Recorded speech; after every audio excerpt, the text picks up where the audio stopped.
توہم پرستی کیا ہے؟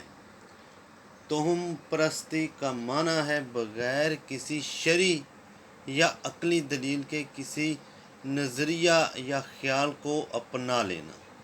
توہم پرستی کی ایک صورت بدشگونی بھی ہے۔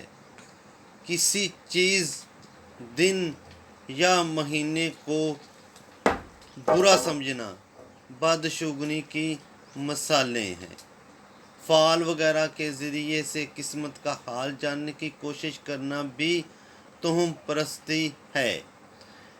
ظاہری اسباب میں اثر پیدا کرنے والی ذات اللہ رب العزت کی ہے۔ کسی چیز، دن یا مہینے کو منحوس سمجھنا بدشگونی ہے۔ اللہ رب العزت کی معیشت کے بغیر کوئی بھی چیز انسان کو نقصان نہیں پہنچا سکتی۔ نفع نقصان کا اختیار اللہ رب العزت کے پاس ہے۔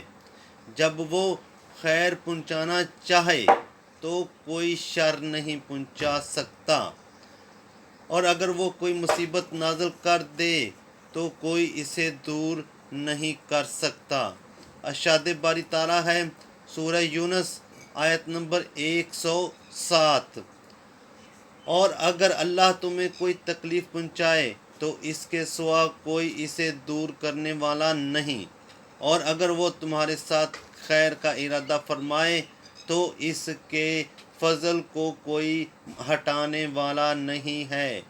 وہ اس فال کو اپنے بندوں میں سے جسے چاہتا ہے پہنچاتا ہے، اور وہ بہت بخشنے والا اور نہایت رحم فرمانے والا ہے۔ اللہ رب العزت عمل کی توفیق عطا فرمائے۔